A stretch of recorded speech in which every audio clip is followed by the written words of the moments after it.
lamun urang mobil boga kendaraan ya kendaraan dibawa ke mana dipakai ke mana lamun kendaraan dipakai ibadah ya ke masjid ya zara ya kendaraan ngaranna berkah lamun urang boga pemajikan urang teh mawaanana kana ibadah bae lamun urang encan salat cek pemajikan ka gitu sabaraha ieu salat ka gara urang salat aya neng ulah mikiran kula mah gede kesalah kita mah bisa nih jangan henteu eta pamajikan dalam hayu-hayu karena ibadah eta pamajikan berkah dan selanjutnya Masya Allah karim na iyalah maziah sholawat ka Kangjeng Nabi urang sering maca sholawat ka Kangjeng Nabi i boro-boro urang Abu Lahab teu pernah maca sholawat teu iman ka Kangjeng Nabi ngan sakadar bunga kulahirna Kangjeng Nabi jariyahna nu ngaran Suwaibah diperdekakan di akhiratna asal poe Senen diangkat asal poe Senen ditiiskeun dikurangan siksaanana nu mantak lamun urang engke ka neraka misalnya Haji Pendi ka neraka Haji Pendi misalnya ka neraka ya lantaran ku harina sok baca sholawat henteu panas engke di neraka da ge ya Nabi salam alaika urang neraka ge kaget ku Haji Pendi bisa ya Nabi salam di dieu muludannya di neraka ya Rasul salam alaika ditongton ku urang neraka kabeh berarti menghaji ka neraka wayahna nya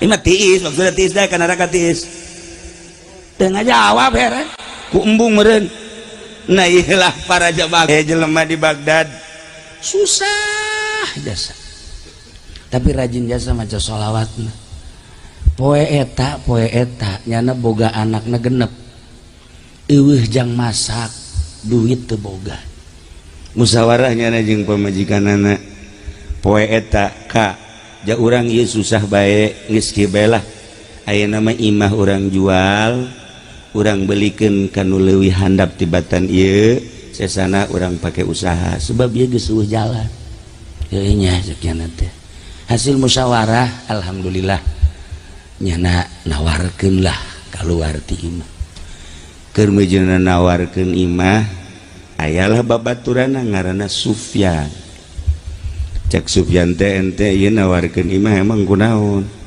susah jasa kula hese jang dahar-dahar aja anak genep maksudna ieu deuk dijual teh deuk dibelikeun kanu leuwih sederhana sesana deuk dipake usaha geus eta mah urusan maneh ku ari mah poe ieu aya ujang dahar lamun deuh jang dahar ketungguan Sufyan langsung meuli roti jang anakna genep jang manehanana jeung pamajikan 2 jadi genep jeung 2 sabaraha 8 dibere 8 geus gara ka imah galana gampang ngajual imah mah ieu kena dahar bae di Baghdad makan roti daharna dibawa kunyana ka karak salengkah 2 lengkah aya anu bara main bari ceri kuruma neuleukeun roti makna jeung anakna 3 dibawa neuleukeun roti bae sakiana aing can datang ka imah roti geus anu neuleukeun bae asana teu wasa amat sakiana geus neuleuh deui kicep deui ka roti cak indungna teh beuk ulah geus 2 poe 2 peuting teu dahar tuh kan kula janji setengah jam bangun dek turun deh hujan geus kajen angin geus aya doa deh angin geus aya geus teu sanggupeun besi ngagebrek burung teu pede jana ngadoana teu pede atuh doa nu tadi deui dalamun aya hujan doana nu tadi ngan hadiah heula ka Syekh Nawawi hadiahlah ka Syekh Nawawi mantak tadi kula hadiahna di ditu ila hadrati Syekhina al-Mukarram Syekh Nawawi al-Bantani al-Fatihah tuh beres doana eta Syekh Nawawi baheula waktu di Mekah ketika hayang turun hujan doana eta ketika ngagebreg bae Syekh Nawawi dipanggil deui ieu hujan teu eureun-eureun Nawawi coba ngadoa deui doana eta deui bae Rabbi firli wali walidayya wan je cak urang Arab eta deui doana dek nurunkeun hujan eta dek ngeureunkeun hujan eta keneh mantak pernah diputat hajat kemudian manggil Haji Pedi mamacana hujan kemaribis Haji Pedi dipetakeun doa mua gebrek datang ke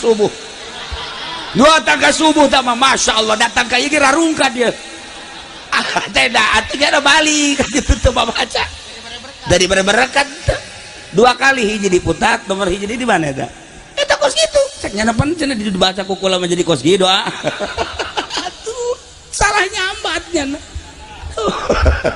tuh saya tuh gerimis letik tuh cek lagi setengah jam bener bae guys iba cepet bae lu tadi dongeng heula begitu manehanana bebeja bahwa ieu geus teu dahar 22 peuting geus deulekeun ka roti bae teh anakna indungna ditanya ini itu boga anak sabaraha genep sarua sih ngai aduh lamun dibikin gawe anak teu dahar geus lah aing mah tanggung susah cekeun jadi bikin kabeh kaya Allahumma sholli ala sayyidina Muhammad wa ala ali maca sholawat Allahumma sholli ala sayyidina Muhammad wa ala kajian batur udah aing manteu ge kajian tidinya nawarkeun imah deui ngalamun bae nya kapanggih jeung Sufyan can baliknya na yang mana pan eta can dalahar anak dibikeun ka bakal bara main cekeun kuari mah geura datang ka imah itu di imah aya nu mangmawakeun dahareun inu mendeng saja banak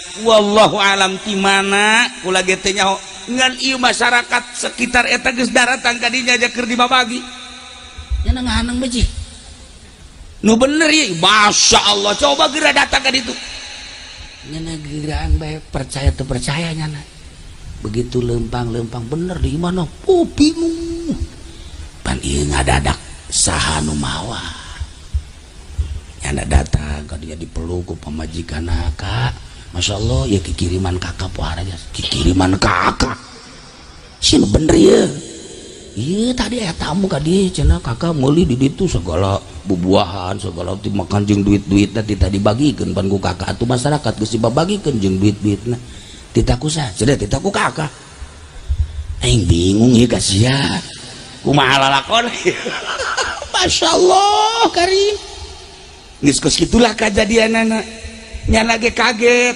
ternyata begitu dibikeun kabar main teh malaikat turun ngarupakeun salaki seperti etala dititah ku Gusti Allah ieulah kejadian sholawat nu ajaib nu mantap kula ngadenge Haji Masuri di Masjid Bunga jeung Haji Bahri mareca sholawat beta di Masjid Bangona segala panon gitu ngar ketua maraca sholawat beta Bangona bari geus lale ieu teh ya kuroko tapi tah ieu aturan mah di masjid tuh baca sholawat bae tasbih kaluarkeun mengaji uwi ayo di masjid teh maca sholawat da kieu teh set tasbihna ulah hiji 10 jang jualan maksudnya lain baca sholawat jualan tasbih tah ieu keajaiban.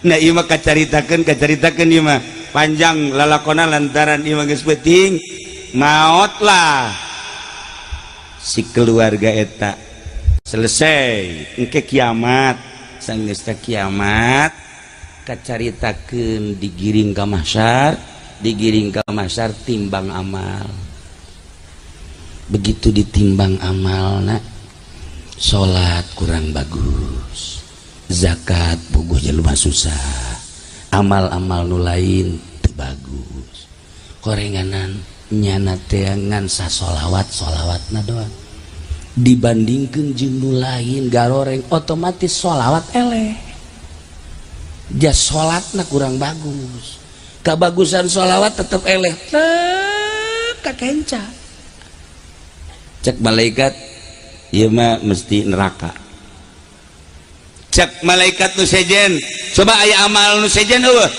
periksa nyana babantu ka tatangga aya eueuh coba sugan aya amal-amal selain sholawat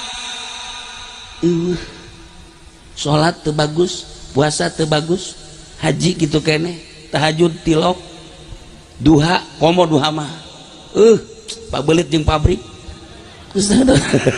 gansa sholawat doang nu dianggap bakal menang teh eleh kabeh kenca di tangan amal nu sejen dikorekan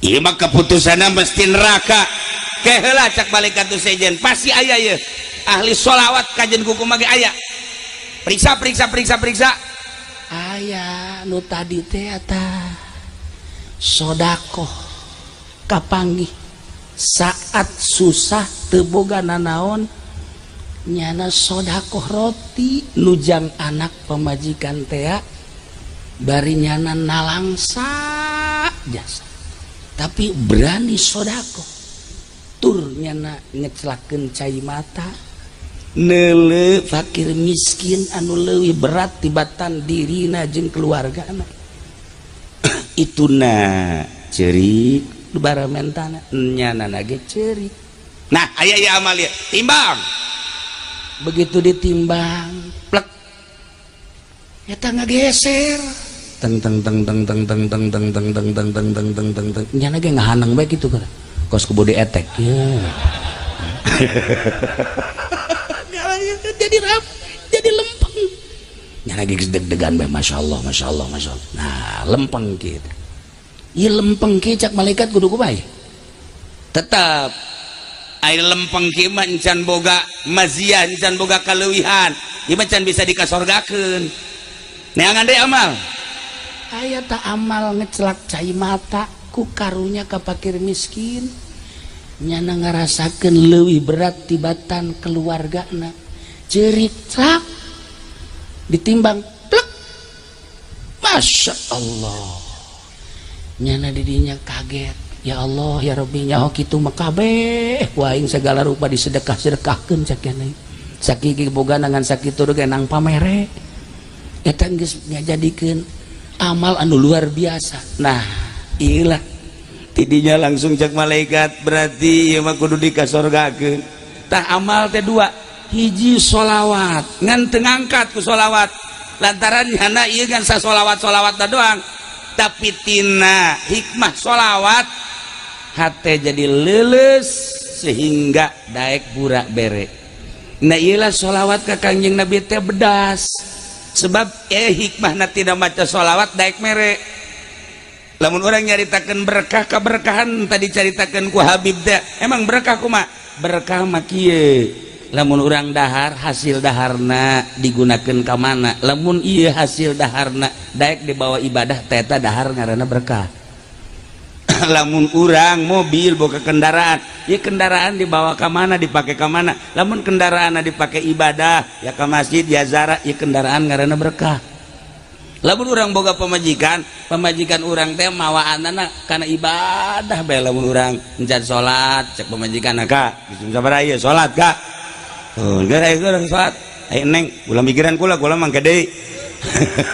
salah kita mah bisa nih jangan henteu eta pamajikan dalam ngahayu-hayu kana ibadah bae eta pamajikan berkah dan selanjutnya Masya Allah karim na iyalah maziyah sholawat ka Kangjeng Nabi urang sering maca sholawat ka Kangjeng Nabi i boro-boro urang Abu Lahab teu pernah maca sholawat teu iman ka Kangjeng Nabi ngan sakadar bunga ku lahirna Kangjeng Nabi jariyahna nu ngaran Suwaibah diperdekakeun di akhiratna asal poe Senen diangkat asal poe Senen ditiiskeun dikurangan siksaanana nu mantak lamun urang engke ka neraka misalnya Haji Pendi ka neraka Haji Pendi misalnya ka neraka ya lantaran ku harina sok baca sholawat henteu panas engke di neraka ge ya Nabi salam alaika urang neraka ge kaget ku Haji Pendi bisa ya Nabi salam di dieu muludannya di neraka ya Rasul salam alaika ditongton ku urang neraka kabeh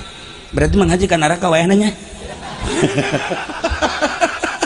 ima tiis maksudnya tiis dah ka neraka tiis tengah jawab heran ku embung meureun nah iyalah para jamaah kaum muslimin wal muslimat rahimakumullah tidinya Kangjeng Nabi disusukeun ka Siti Halimatus Sa'diyah datang ka 5 tahun pertama Kangjeng Nabi langsung dibawa ku Siti Halimatus Sa'diyah tahun kedua dilahir Kangjeng Nabi lahirlah Sayyidina Abu Bakar Siddiq tahun katilu berarti Sayyidina Abu Bakar Siddiq bakal jadi mitoha Kangjeng Nabi teh leuwih handap umurna tibatan Kangjeng Nabi Muhammad sallallahu alaihi wasallam tahun katilu wakila tahun kaopat Kangjeng Nabi dibaringkeun ku malaikat Jibril.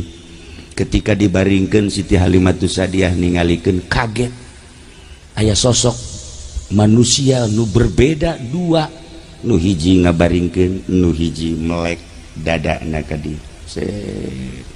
Siti Halimah teu kicep-kicep kieu bae ningalikeun. Berikut dulur susuna ningalikeun we kaget. Muhammad ditikem, Muhammad dibunuh. Siti Halimah ningali kaget. Ternyata horeganan dibersihan umur 3 tahun wakila 4 tahun Kangjeng Nabi geus mulai dibelek. Mantak urang boga anak umur 3 umur 4 geus mulai kurang kudu dipagahan alif batas.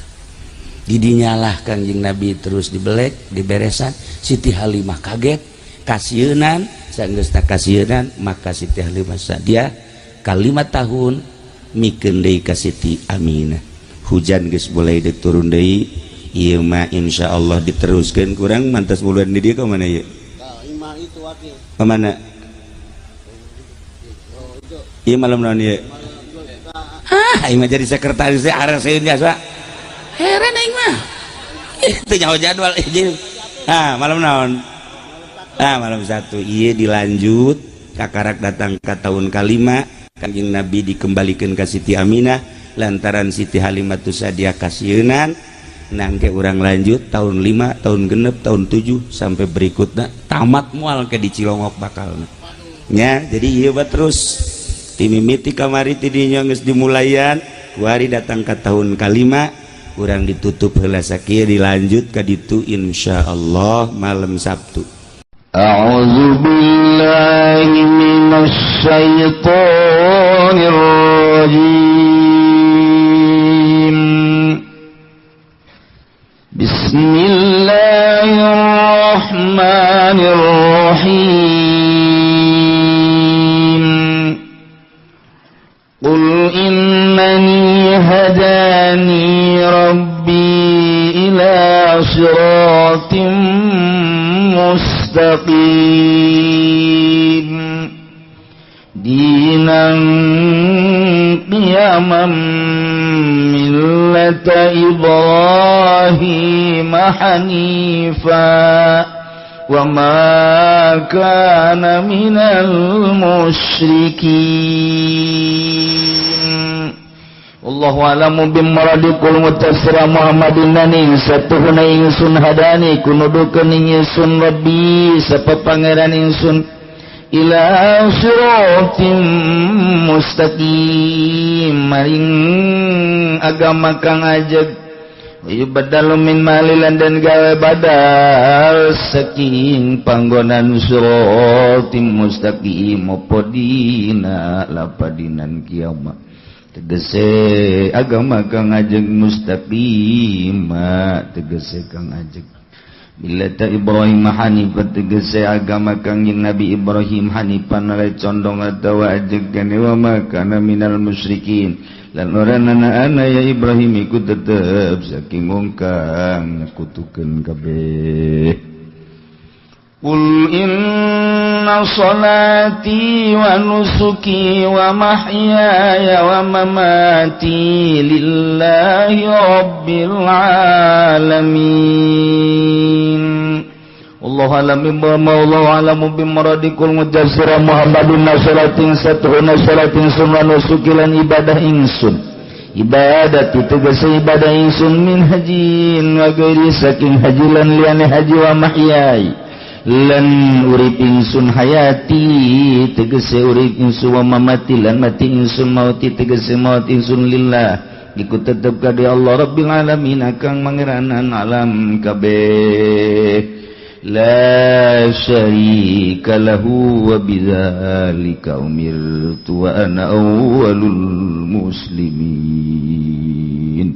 Allah alam bimuradi orana kang nyekutuni iku maujud ka di Allah fi zalika ing dalem mangkono salati wa nusuki wa bidzalika lan kalawan mangkono ayat tauhid tegese nauhidkeun umirtu den parintah ingsun wa ana dan utawi ingsun awalul muslimin iku awale wong kang muslim kabeh.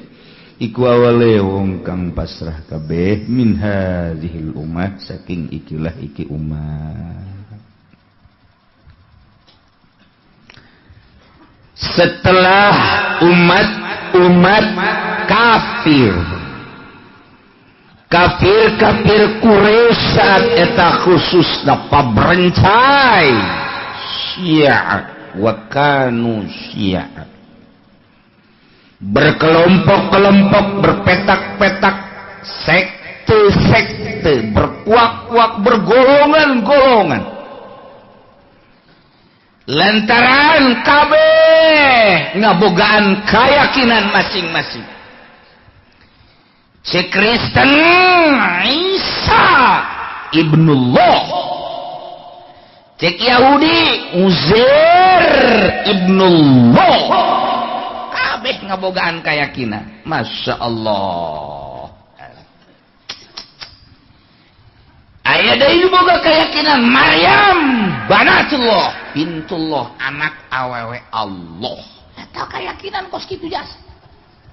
Bahkan Kanjeng Nabi Isa dipangerankeun teh ieu hasil musyawarah pengangkatan ketuhanan kepada Kanjeng Nabi Isa. Ambo diangkat pangeran ku jelema. Kira-kira Kristen mah eta. Paberenca. Di jero Kristen ge sarua bae lah berkelompok-kelompok, di jero agama Yahudi ge kitu kede, di jero agama-agama kafir nu lain ge sarua. Mun urang deuleu Hindu di jerona aya panta-panta. Buddha kitu keneh sarua bae. Konghucu sarua alirana lain. Nu jelas Yahudi 71, Kristen 72. Urang sebagai umat muslimin 73 bakal. Kulluhum finnar, kabeh asup neraka ingan hiji doang illa wahida. Nu mana eta? Anu ma ana alaihi wa ashab, nu sesuai jeung aturan Al-Quran jeung hadis, ialah ahli sunnah wal jamaah. Kulantaran di kafir teh atuh aya kelompok-kelompok, Yahudi boga kelompok, Nasrani boga kelompok, jeung di aliran-aliran nu lain ge sarua pada boga kelompok. Maka Gusti Allah ngajelaskeun ka Kangjeng Nabi Muhammad supaya jelas agama nu bener teh anu bener-bener diboan ku Gusti Allah. Bejakeun Muhammad, qul innani hadani rabbi ila siratim mustaqim. Bejakeun Muhammad ku anjeun ka kafir-kafir Quraisy khususna umum maka seluruh kafir di dunia ini. Sanyana kaula mahadani rabbi nuduhkeun ka kaula rabbi pangeran kaula nungtun ka kaula pangeran kaula ngabejaan pangeran kaula ka kaula kula mah dibejaan ku pangeran ila siratim mustaqim kana jalan anu lurus diam di dianan kiamat yakni jalan anu lurus. Nu mana? Millata Ibrahim hanifa, tegese agama anu dicekal ku Kangjeng Nabi Ibrahim nu lurus, anu mangeranana hiji kanu khalaqas samawati wal Allah. Lempeng geus tah. Lamun Yahudi mangeranana lain ka Allah, nabi na ka Uzair, bejakeun Muhammad. Besi Nasrani mangeranana lain ka Allah, endahan ka Isa ka Maryam Tritunggal, bejakeun Muhammad. Agama nu bener mah ieu agama nu kaula dituntun ku Allah, agama Islam nu mangeranana ka Allah, nu baheula pernah dikembang biakeun ku Kangjeng Nabi Ibrahim alaihi salam. Urang lamun ka Palestina, ka Aqsa, turun ka handap eta aya makom Kangjeng Nabi Ibrahim alaihissalam. Urang lamun di jalan kapanggih jeung makom Kangjeng Nabi Musa alaihissalam. Tuh Hebron.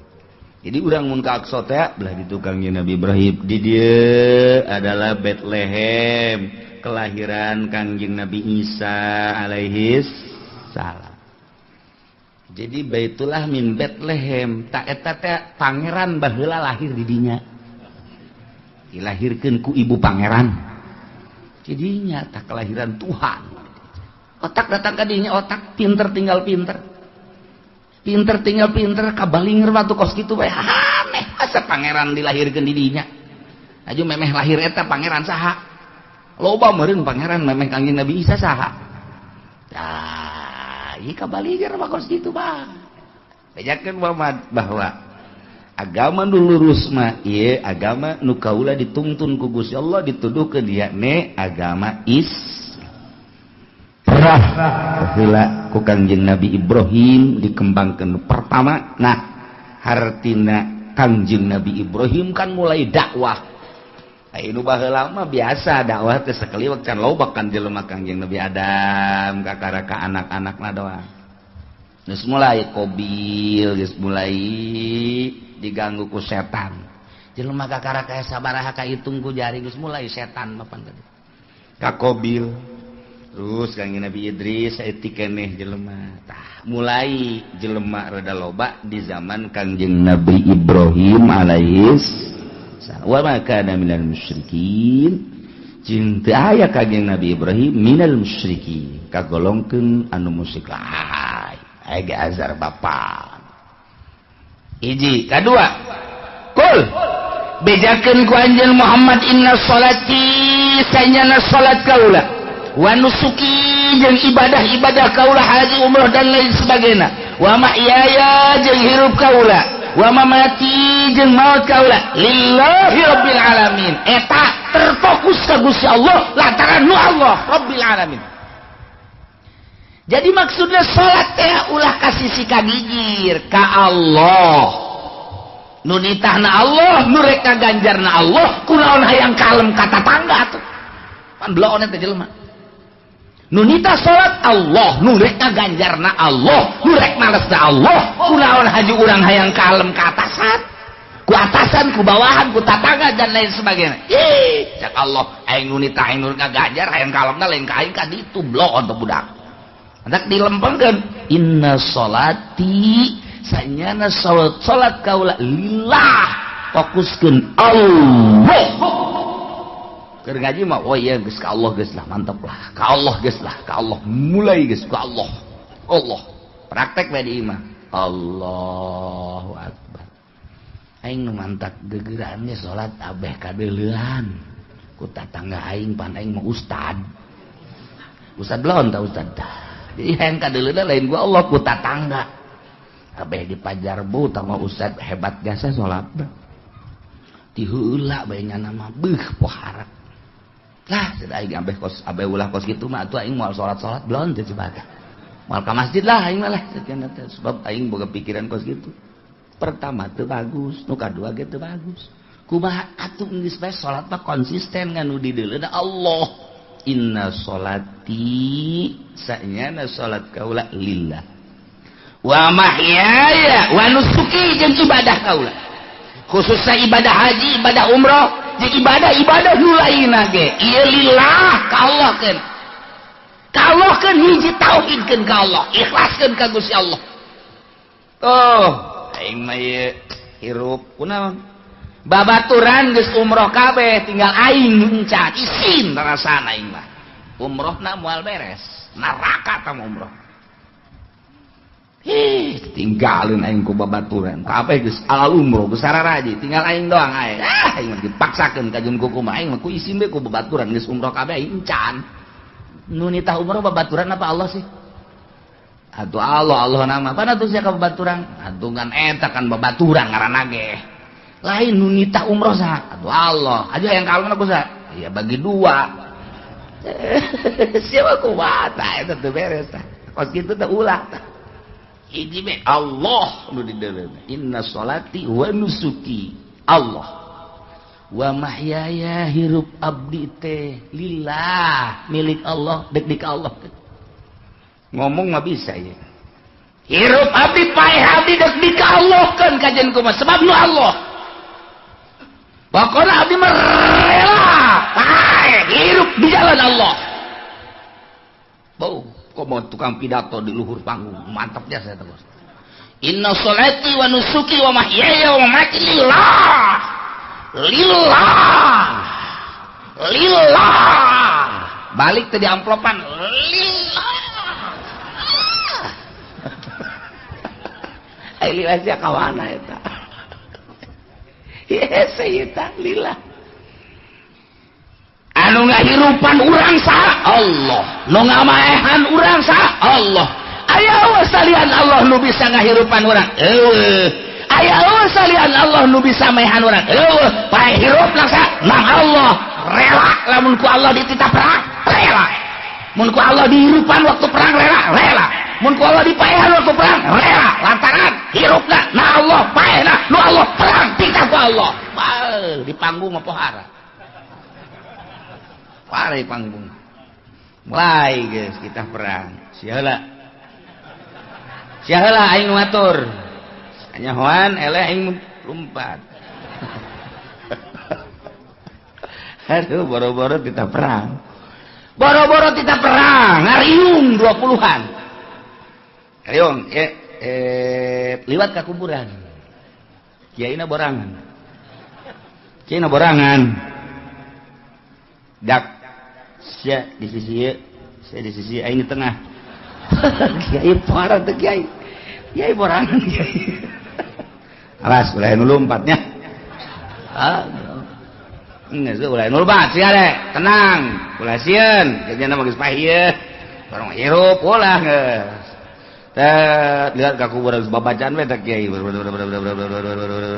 gusak burau kiai nu lompat heula cak santri banyak nu pidato cenah sakira ulah lompat cara lompat heula pendatang ka dieu teh banyak sorangan goblok sia lain tutur ke aing sieun jadi santri serba salah anu borangan mah kos kitu pernah terjadi kiai borangan zarah teh Pak jarah di masjid ngampar can salat isya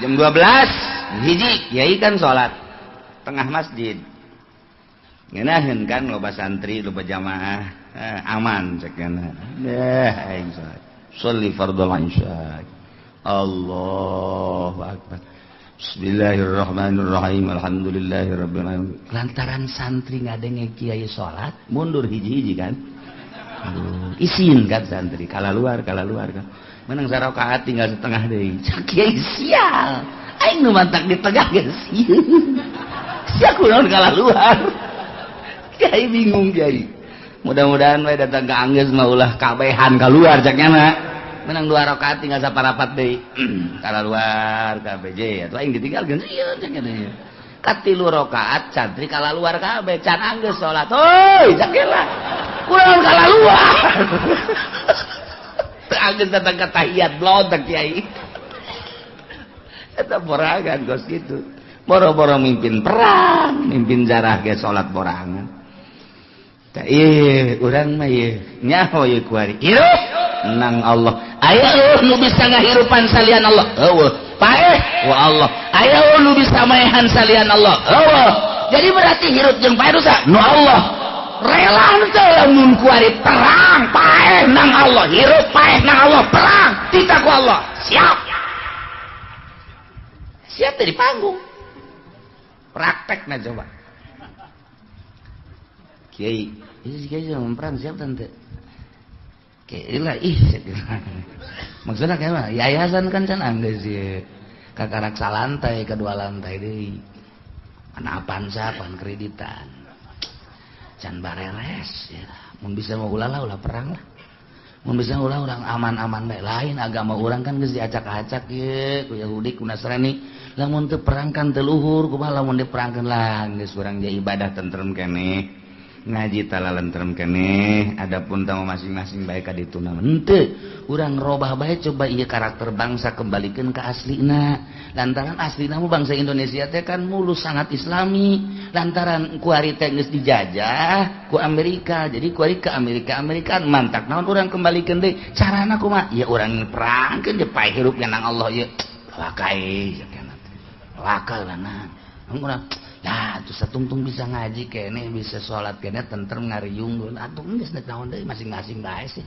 engke ka ditu anak incu urang ieu kumaha ulah kamikiran anak incu urang bae ngalanan emang teu rela ieu kieu lamun kitu urang perang ieu demi keagungan agama Allah ulah ngomong kos kitu lanan sia mah nyeri ka hati aing ngomong kos kitu seukeut sia mah ngomong geus bae lah tuh masing-masing bae sih teu akur tah teu nyambung tah jeung kiai eta mah teu nyambung urang ka kiai hiji deui kiai kumaha kira-kira urang lamun perang bae emang kunaon ieu karakter bangsa geus siap ulah ka karak beurang penting lamun perang bejaan Mang Haji geus teu kuat jasa ieu mah perang jasa emang kunaon kitu hutang budek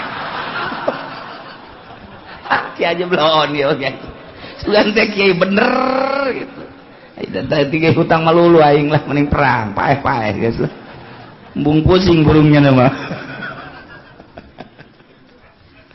ya bahkan keur carita ja perang mah teu bisa dihayu-hayu teu bisa diembung-embung jadi Irak ge atuh meureunanan hate hayangeun perang teh teu embungeun kumaha prakna bae di Syria ge teh hayangeun teu embungeun di Mesir teh hayangeun teu embungeun tapi kan situasi meureunanan nah anu ngadukung karena perang teh lantaran aya kepentingan politik lah ekonomi lah budaya lah agama lah terjadilah ketidaksinkronan tersebut ya perang jadi urang ge atuh teu nyaho Allahu alam kumaha kahareupna atuh kuari sanajan diembung-embung ge aya wae perang bae dihayang-hayang diulah pan henteu bae tamaja Allah nu ngatur ieu mah urang keur carita doang kabeh ge Allah nu ngatur awak urang ge ieu teh kos urang nu ngatur Allah nu ngatur sing hade berangkat ti imah ka dieu kemudian urang diuk di dieu asanang urang mun masih kene asanang urang eta tauhidna can gede kos kitu mah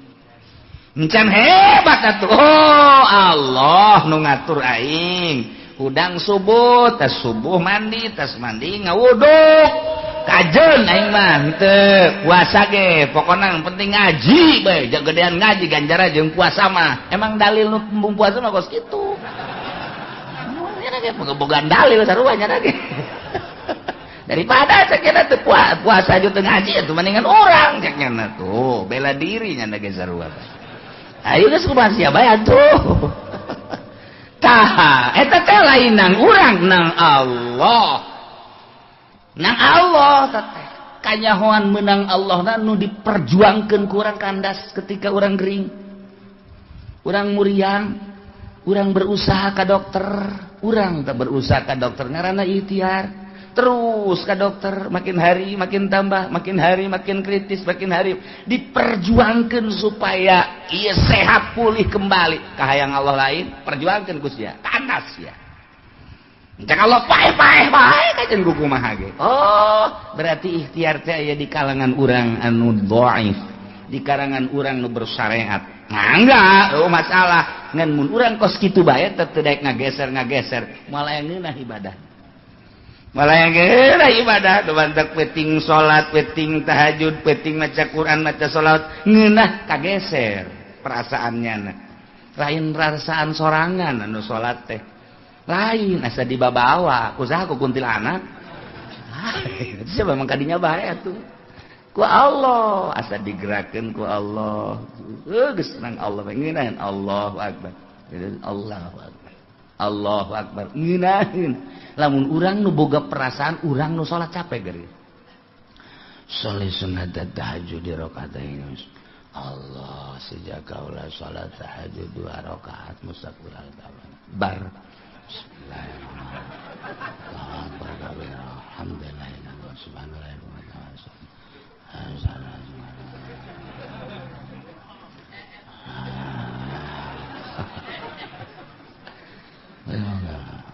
Allah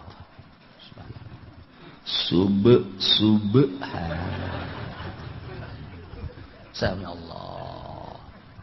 Allah. Menang 2 rakaat ge capek.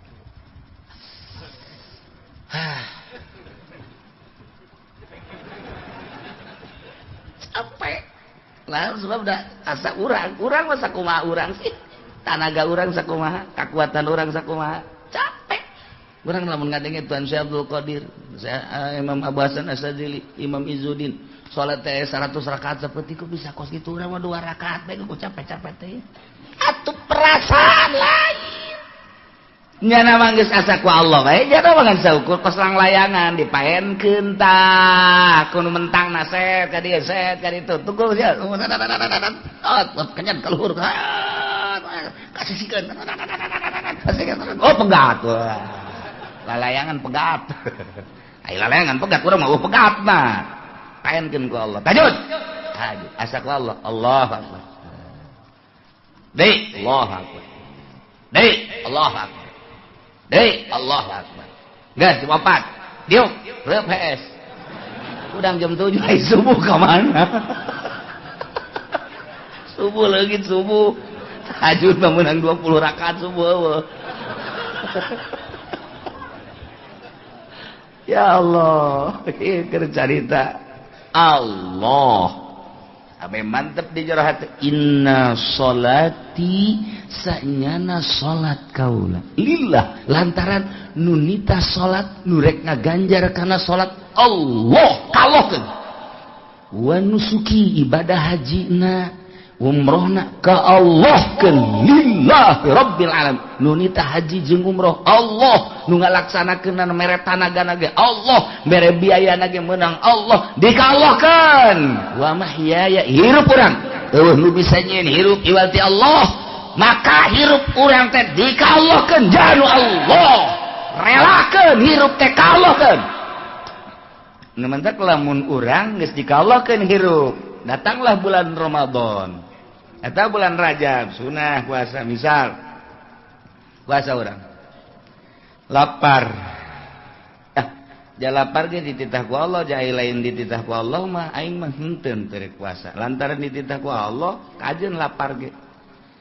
Tah, urang teh kuari hirup aing ieu nu Allah, kuari dititah ku Allah. Laparna ge nang Allah aing ridho dibere beuteung lapar sebab dititah ku Allah. Ketika datang ka jam 10,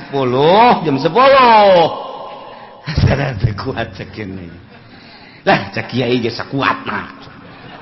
Sakuat da cek kiai ge ngeunang teh kiai ngeunang teh mah. Geus, jam 10. Allahumma laka sumtu wa amantu wa ana gitu lak daret ngarokok beres eta teh sarua jeung teu ridho dititah lapar ku Allah sarua gitu kan sok geura ge bayangkeun sarua jeung lantaran nyana embung lapar watak beuteung teh lapar sarua jeung abdi Gusti teu ridho kana parentah puasa Gusti lantaran karasa lapar abdi teu ridho di laparan beuteung abdi sebab beuteung abdi kukurubukan dina kukurubukan beuteung abdi teu ridho sarua jeung nentang ka Gusti Allah tah nah sarua jeung kitu tah lamun dibayangkeun ku urang ieu tah wa mahyaya hirup urang teh nu Allah ketika nu Allah pasrahkeun sadaya-daya ka Gusti Allah tah urang teh lamun ditaliti ku ahli thariqah mah beuh jasa urang selalu demo ka Gusti Allah demo urang teh teu ridho panari dina berthariqah mah tasawuf kudu ridho bae ridho teh artina sesuai jeung parentah Allah nu wajib nu sunnah sesuaikan jeung perintah Allah urang ulah aya nentang ka Gusti Allah lapar setik ya Allah ya Rabbi abdi dititah puasa ku Gusti dilaparan ge ku Gusti abdi ridho parentah Gusti pas ka beuteung abdi lapar ridho abdi Allah mau ningat oh nang aing pan sia dilaparan teh ku aing sia ridho kana parentah sunah aing beuh luar biasa angkat derajatna naik sia ka luhur kek aing diragageun deui ge mun hayang luhur teh teliti kurang setik teliti ibadah teh tadi teliti setik urang mah loba teu ridho udang penting dua aduh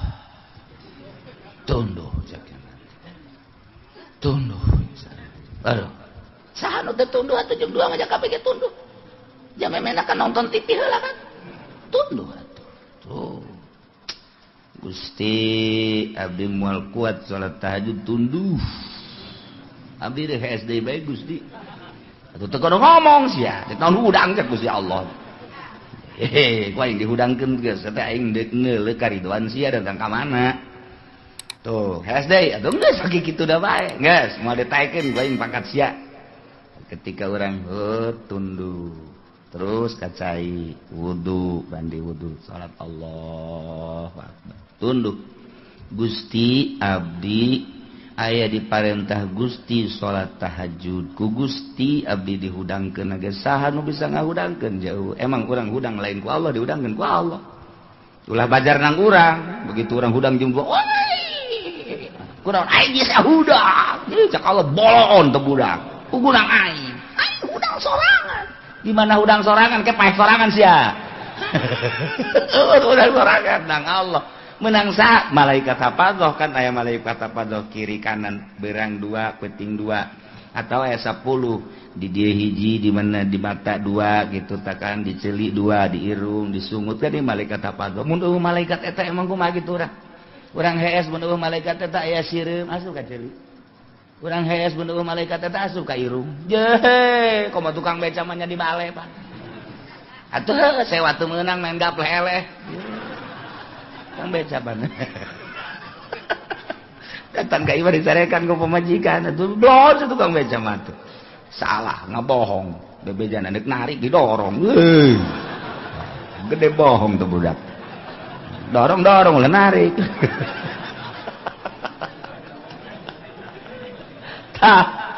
itu kang beca cara di ronggangnya nah sarena teh di bale jana sarena jana pentangkal buah mangkaning keur kembangan loba sireum tapi kan biasa bae sireum datang ka dieu malaikat sireum datang ka dieu sireum datang ka dieu tuh malaikat terus datang ka zohor dihudangkeun malaikat hudang zohor terus zohornya neangan tempat putih rebe cak malaikat ku aing dihudangkeun ke tita zohor bolon sia malaikat seserian we jeung serikeun tolol ku aing dihudangkeun nang ngahudangkeun malaikat eta udang toel ku malaikat udang zohor tuh kadenge kan suara azan bener hayalan sholat hayalan sholat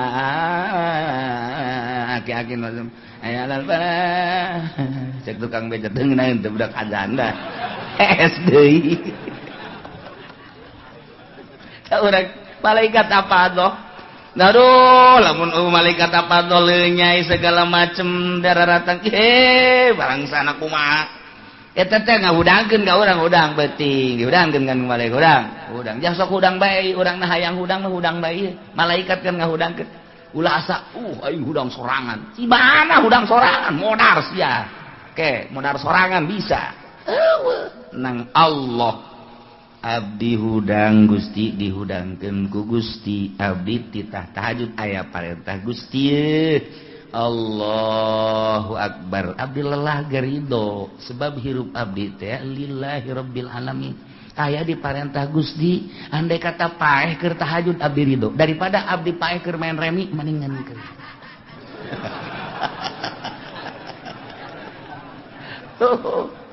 aya di parentah Gusti ridokeun tunduh abdi ridho dibere tunduh ku Gusti lantaran ieu abdi keur aya di jero parentah Gusti sakuari urang diuk di dieu haju panas abdi ridho Gusti panas ye lantaran keur aya di parentah Gusti ngan laparna teu ridho ye lantaran kikritikan ya Gusti tah aya keneh bae panas nama ridho dan di jalanan lapar nama teu ridho ridokeun paeh ge kajeun Gusti abdi mah keur ngaji ye kajeun abdi mah paeh ge prek paeh beneran sia kaye lantaran deuk maksudna deuk mokuskeun lillah ye inna sholati wa nusuki wa mah ya lillah hirup abdi teh nu Gusti deuk dikagustikeun ketika Gusti nitah ka abdi salat hirup abdi teh nu Gusti salat diparentah ku Gusti abdi ridho hirup abdi dek dipake salat ka Gusti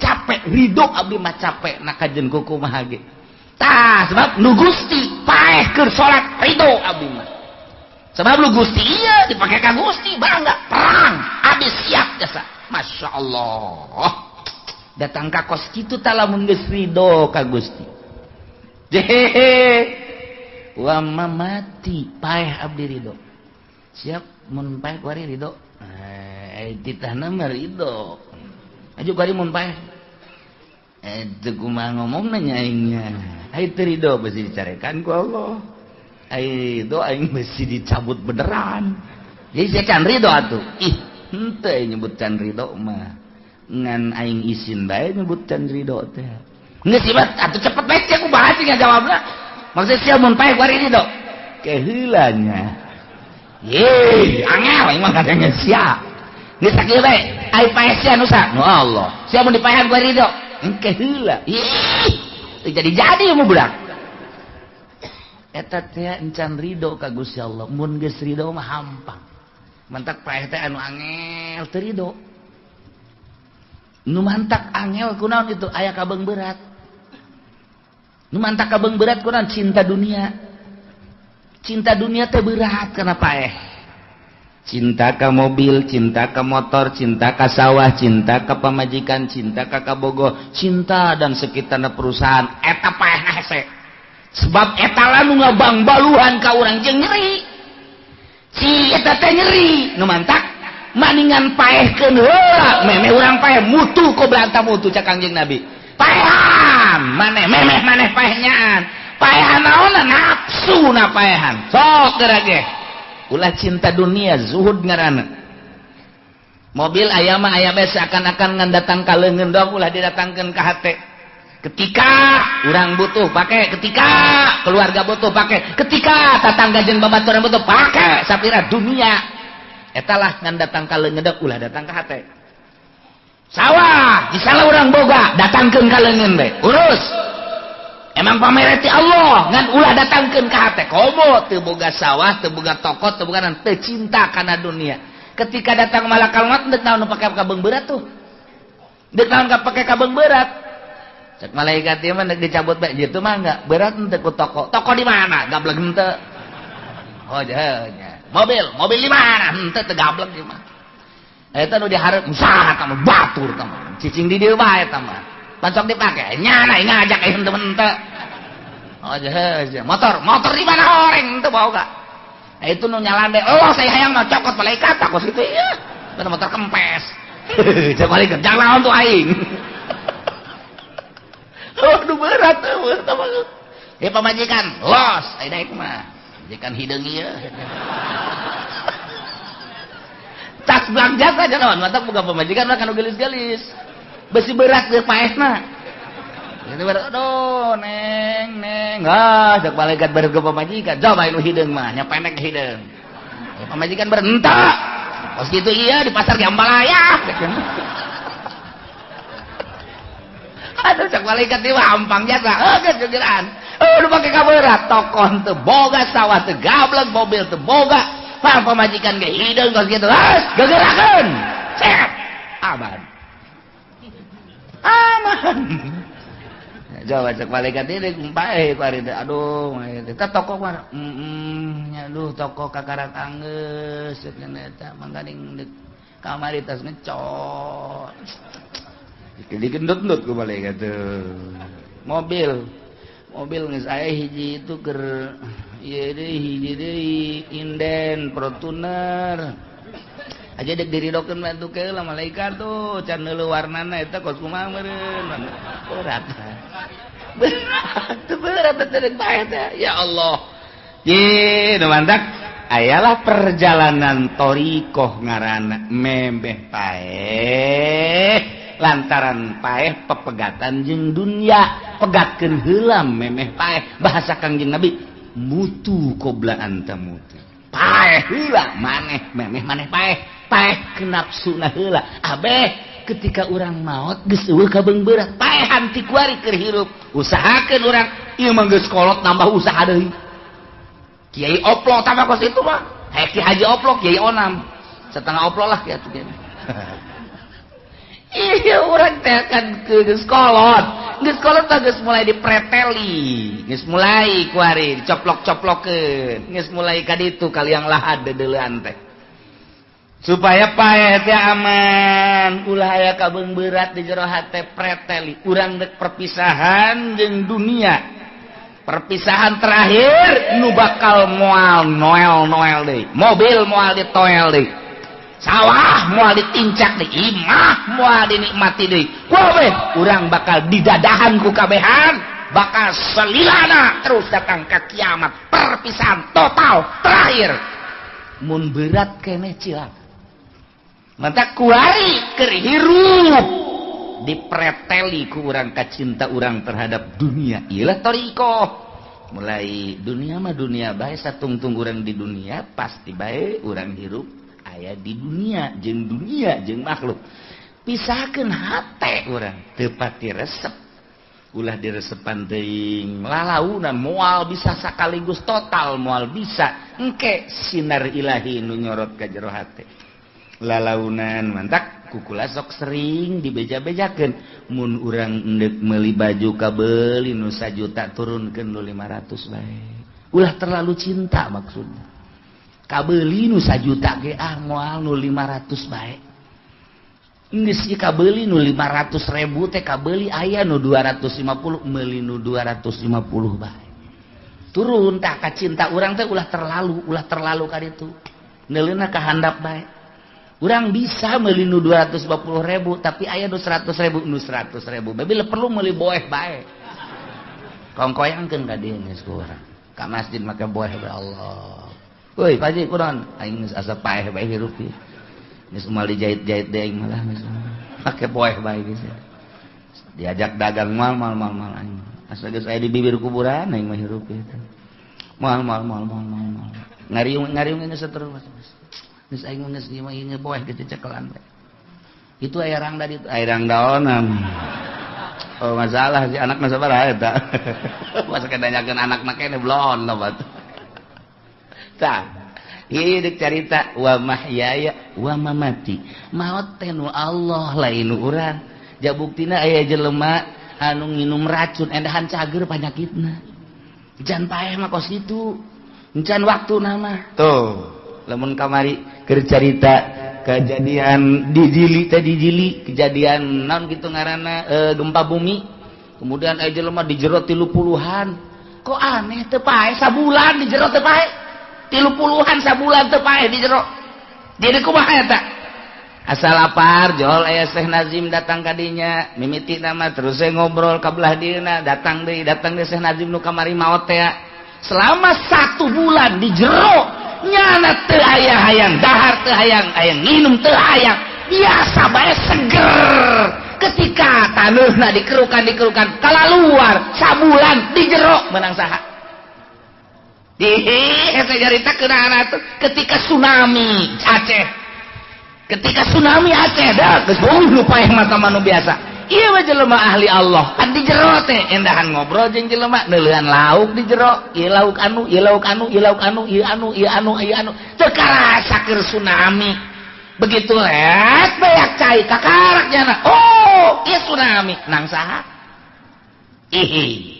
Ulah orang hese teh kok kitu teh. Dibalikkan perasaan ku Gusti Allah can waktuna paeh mah teu bae. Can waktuna paeh mah teu bae. Sanajan teu perang, teu tsunami, teu gempa di luhur kasur, make AC. Udangkeun ku pamajikanna modal bae. Nu mantak inna sholati wa nusuki wa mahyaya wa mamati lillahi rabbil Allah. Ulah sokok teuing ka awak urang. Ulah dihokan teuing awak urang ketika aya perintah Allah laksanakeun.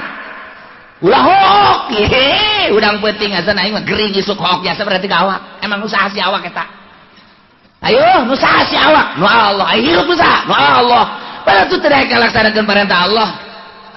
Kesal. Tak kesal teh nafsu. Datang perintah perang, ulah hook awak. Nu Allah. Awak aing nu Allah, hirup aing nu Allah, paeh nu Allah. Aing geus laksanakeun perintah Allah. Kitu bae sudah hese. berangkat Pak Minggu. Kemana dia? Ngaji. Kita kuda, ku Allah. Kita kuda ngaji, ku Allah. Awak ku Allah. Dititah ku Allah. Ayo kita tuh. Kurang bensin nanti itu tuh aing. Ka Allah, tak pamajikanna. Sial tak pamajikan blon. Ayo titah ku Allah maka Allah. Ka ditu los. Teu kudu usaha ka Allah bae los ka haji ka ditu. Geus beak teh anting beak dijualan ka Allah keun. Pamajikan blon nyungkun eta pamajikan. Ketika datang perintah Allah ulah hook jadi hook bae ge bae bae dokter Sony Tangerang ahli jantung Sony ahli jantung nyana tukangan nasehatan hati-hati jantung mah ini hati-hati yo tukangan nasehatan ya tidak boleh kaget tidak boleh salah makan dan lain sebagainya nyana tukangan nasehatan kerjieun resep kok akan Gusti resep Sony Allah nu mantak ari geus puas mah urang berbakti ka Gusti Allah lah hirup aing teh nu Allah diperintah salat ku Allah perintah ngaji ku Allah deuh dikaallahkeun kajeun leuleus ge aing mah rela asal diperintah ku Allah hirup aing teh nu Allah kuali titah perang rela aing mah titah perang ja nu nitah perang Allah awak aing nu Allah ngagerakeun lagi ku Allah pae cenah di medan laga rela aing mah sebab dititah ku Allah aing engke bakal bebeja ka Allah Gusti abdi titah perang ku Gusti abdi perangna Gusti pae abdi di medan laga ku Gusti ayo dek dikawanakeun banyak kana neraka gitu cek Allah kumaha aing ulah kitu begitu abdi saking kurang kumaha deui Gusti protes urang di akhirat teu bisa di neraka kan teu bisa ieu atuh surga mah neraka mah sok jalir kitu urang bisa protes ka Gusti bisa gitu Gusti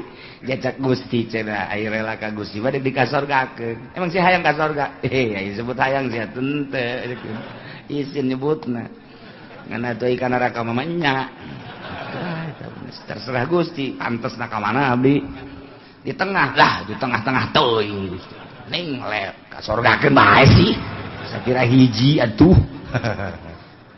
tuh inna sholati wa nusuki wa mahyaya wa mamati lillahi rabbil ketika datang malakal maut ih pae teh nu Gusti cek malakal maut ieu abdi teh dititah ku Gusti kita nyabut nyawa anjeun atuh lamun teh mah pae teh kudu dicabut los janu Allah ieu ku rela-relana malaikat bisa pae teh dicabut kajeun atuh rela jasa dikumaha teu aya kabeber paehna nu Gusti hirupna nu Gusti ku ari dititah paeh ku Gusti atuh da ka Gusti bunga jasa malah mah abdi mah bunga sia bunga atuh jaku paeh mah kapan jeung Allah itu paeh-paeh mah teu kapanggih jeung Allah serindu jasa ku Allah eta kan ngeunaheun kos gitu mah coba nu berat ka dunia ieu abdi malakal maut deuk naon nyabut nyawa nu bener atuh sok lalagaan nih pan paeh urusan paeh can anggeus anak can aranggeus pagawean can anggeus engke batas pilpres atuh waduh emang saya milih salah atau pengen libet saat milih aku mau nomor duit bengke geus pilpres bangeunangeun negara geus aya presidenan ban kuari mah ieu ngagantung ya aya mah aya cek balakal maut naon urusan aja jeung pilpres pae sia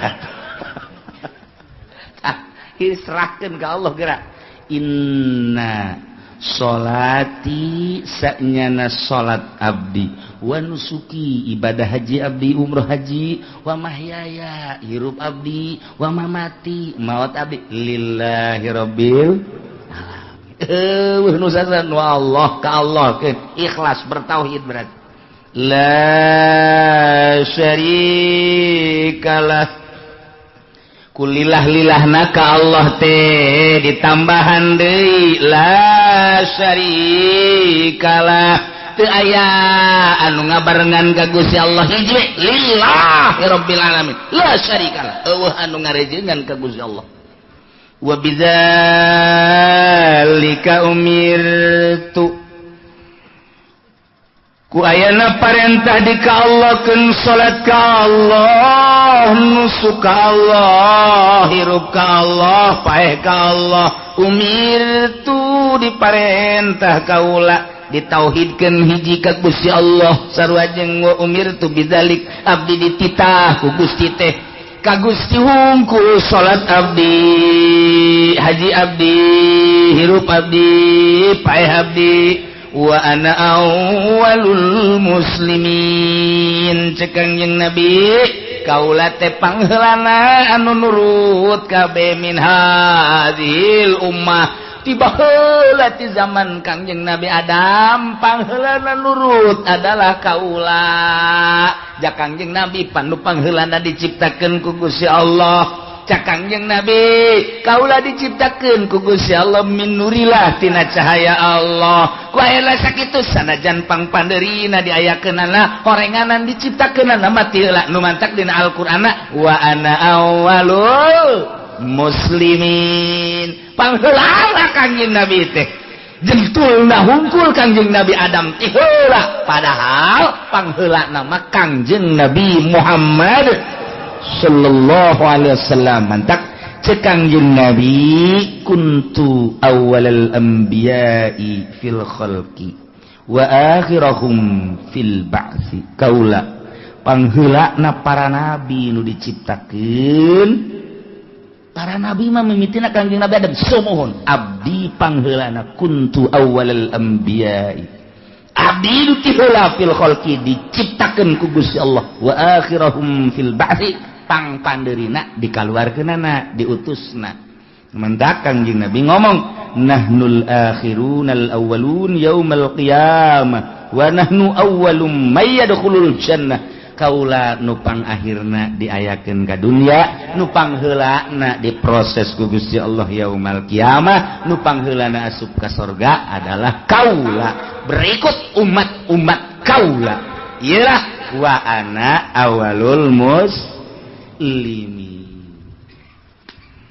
tidak ayat ieu Kangjeng Nabi diparentah ku Gusti Allah kita dibaca di awal salat sababaraha hadis Bukhari aya Muslim aya jeung berbagai-bagai hadis mantap ku Kangjeng Nabi dibaca setelah takbiratul ihram usolli Allahu akbar Allahu akbar kabira walhamdulillahi katsira wa subhanallahi bukratan wa inni wajjahtu wajhiya lilladzi fataras samawati wal ard hanifan musliman wa ma ana minal musyrikin inna salati wa nusuki wa mahyaya wa mamati lillahi rabbil alamin la syarika lahu wa bidzalika umirtu wa ana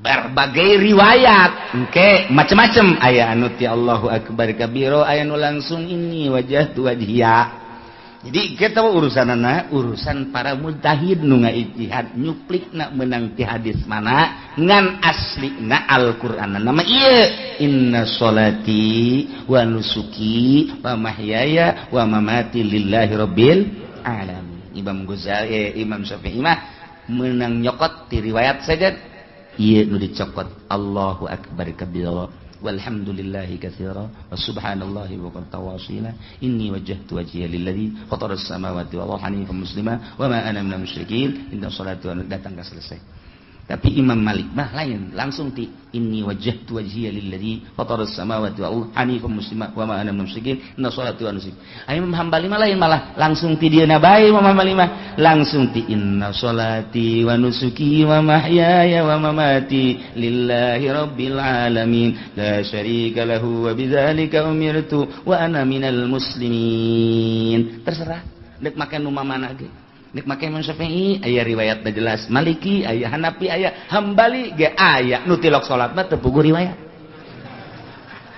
mana tuh nah iyalah Masya Allah ayat ieu dibaca ku urang di salat nu mantak ketika urang maca ieu ye sok fokuskeun geura ka Gusti Allah begitu cek urang inni wajjahtu sa'nyana abdi menghadap abdi wajhiya ngaharepkeun awak abdi lillazi fataras samawati wal ard ka Allah nu ngadamel 7 lapis langit 7 lapis bumi. Inni wajjahtu wajhiya lillazi fataras samawati wal hanifan muslima lurus tur pasrah wa ma ana minal musyrikin. Inna sholati sa'nyana salat abdi dan nyunita salat ge Gusti wa nusuki ibadah haji abdi umroh abdi janunitah nage Gusti wa mahyaya hirup abdi janu ngahirupkeun nage Gusti wa mamati jeung maot abdi janu ngamaotkeun ge Gusti lillahi rabbil alamin. Ieu milik Allah nu Allah adet di ka Allah keun abdi rela Gusti kajen kukumaha ge deuk di ka Gusti keun janu Gusti la syarikalah teu aya anu ngarejengan ka Gusti mah wa bidzalika umbirtu emang abdi diparentah teh kudu ka Gusti bae wa ana minal muslimin ai di dieu mah wa ana awalul muslimin.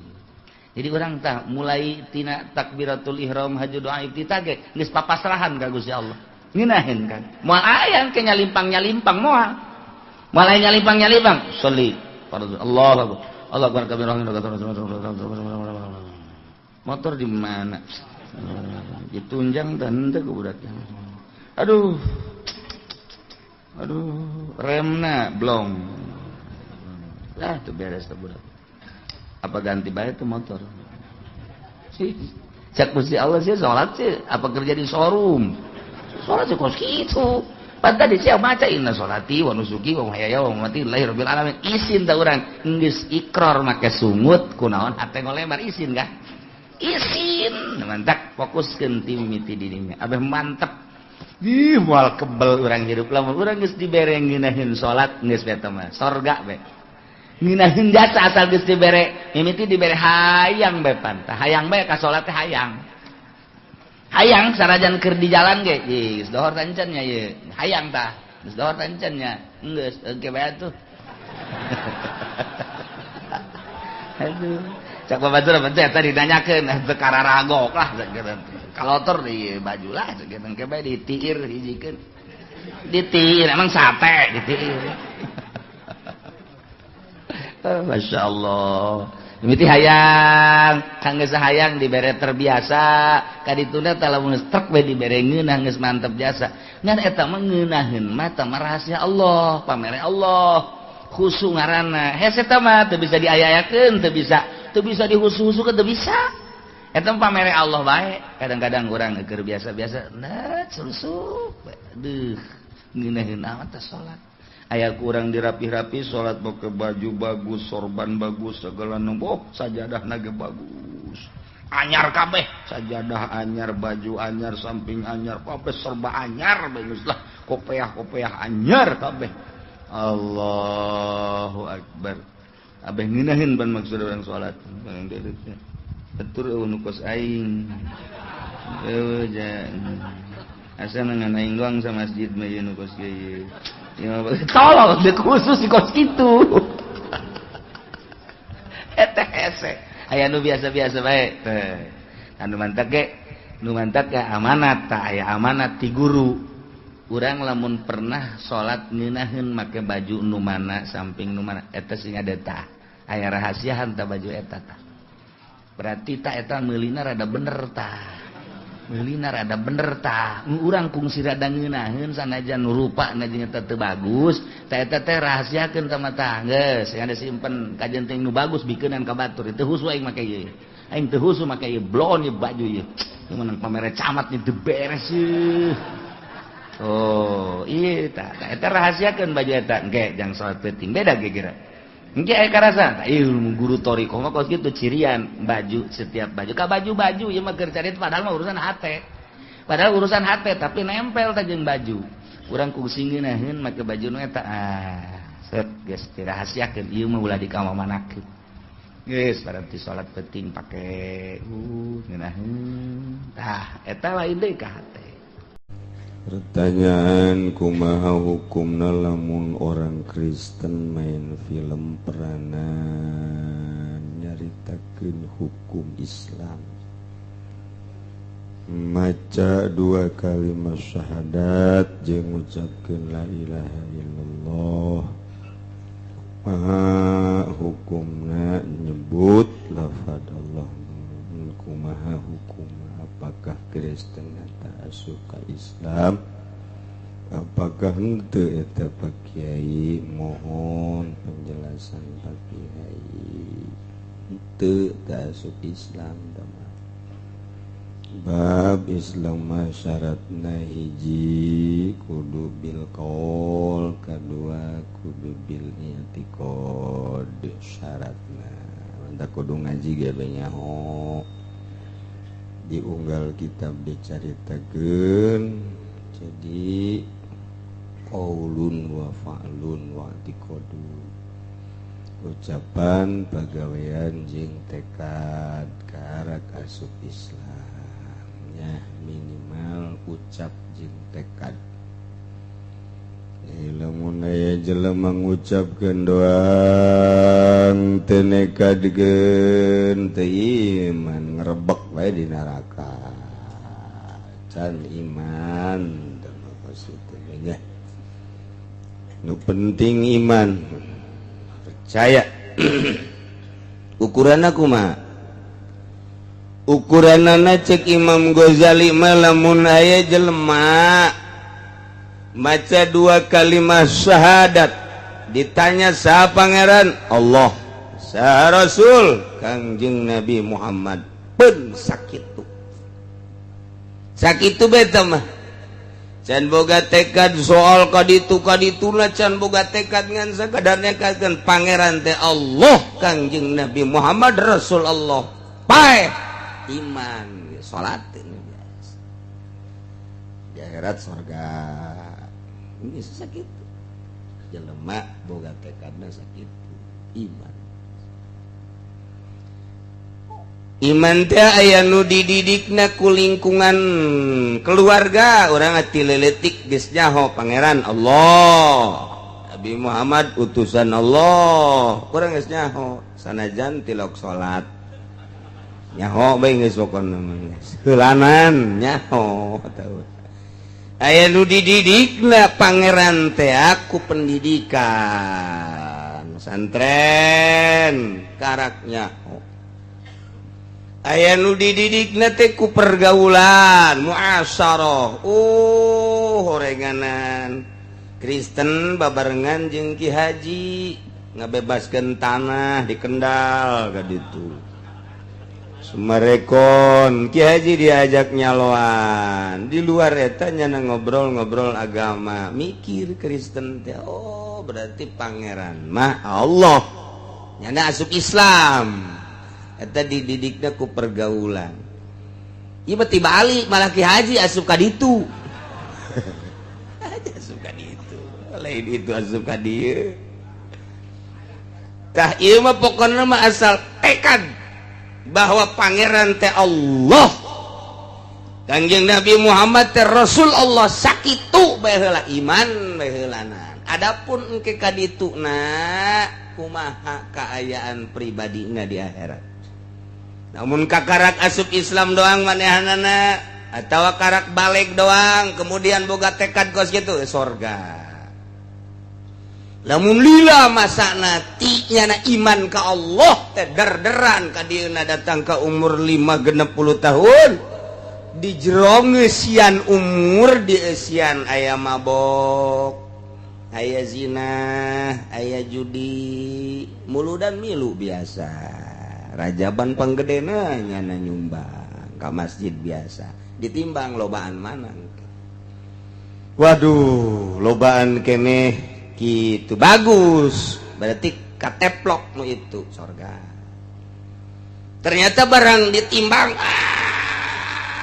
ngageser seetik truk, wah ku korupsi neraka gitu tahu. Yes, tata urusan peran seorang aktor di film hanya heureuyan lalagaan maca dua kalimat syahadat can Islam. Dua, Pak Kiai, saya mau bertanya, di tempat saya akan didirikan sebuah hotel berbintang. Mantep ya, yang lokasinya berdampingan dengan pemakaman umum. Nah, itu tamaraga kubur katanya. Karena saya sering mendengar surahan Pak Kiai dari sekian banyak masyarakat, saya termasuk orang yang menolak dan tidak mendatangani izin tersebut, tetapi dari pihak pejabat seperti lurah, RT, RW, tokoh masyarakat, bahkan tokoh agama sebagian besar mengizinkan berdirinya hotel tersebut dengan dalih jika diizinkan pihak hotel akan memberikan kompensasi dana untuk kepentingan fasilitas umum seperti pemakam umum, tanah wakaf, dan sarana umum lainnya. Yang saya mau tanyakan, bagaimana hukumnya uang yang diberikan dari pihak hotel untuk kepentingan TPU? Dua, bagaimana hukumnya orang yang mengizinkan berdirinya hotel tersebut, terutama masyarakat yang awam terhadap hukum? Tiga, bagaimana hukumnya para kiai atau ustadz yang mengerti hukum tetapi tidak berani menyampaikan di hadapan masyarakat mengenai halal dan haramnya, lebih bersikap diam? Mohon penjelasan bagi Kiai atas perhatiannya. Saya ucapkan terima kasih. Assalamualaikum. Tertanda yang bawa ini adalah orang Binong Curug.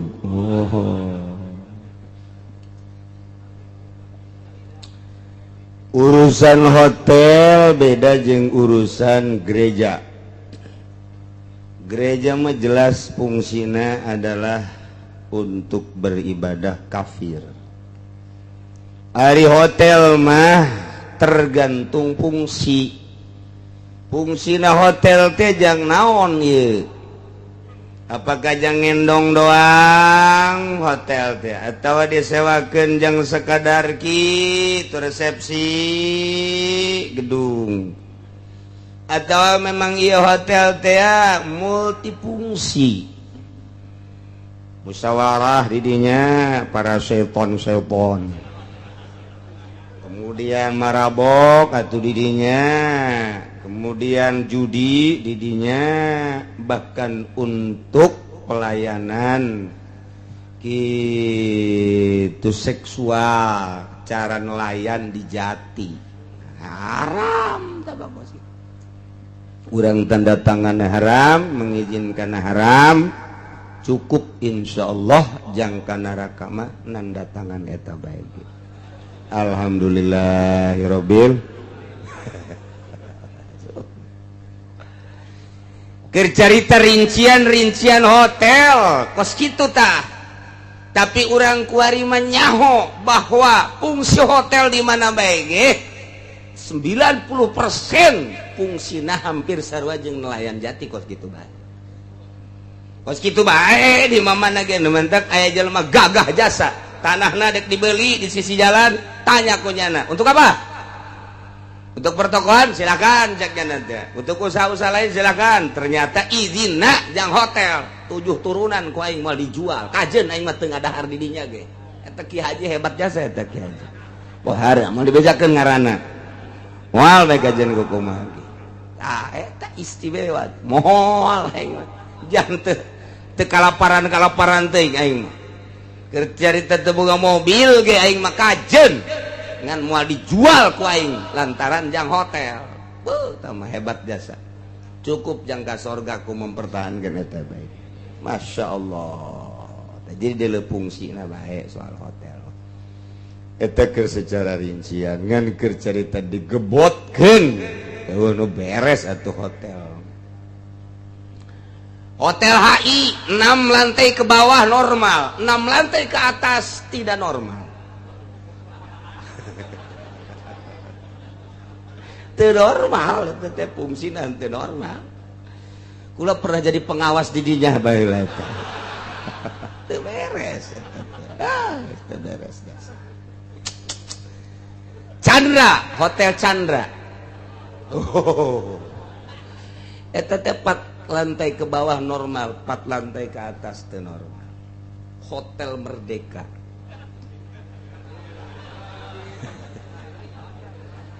3 lantai ke bawah normal, 3 lantai ke atas itu normal. emang kumaha gitu perhotelan teh kos gitu. Tamu di Bandung, tamu di Tasikmalaya, di Ciamis masuk Jakarta dibere lantai 5 ke bawah jauh naon hotel biasa-biasa bae degungkeun uluna sia bukan nyaho lempang sia ka luhur coba ge wow teu make sempak-sempak kaca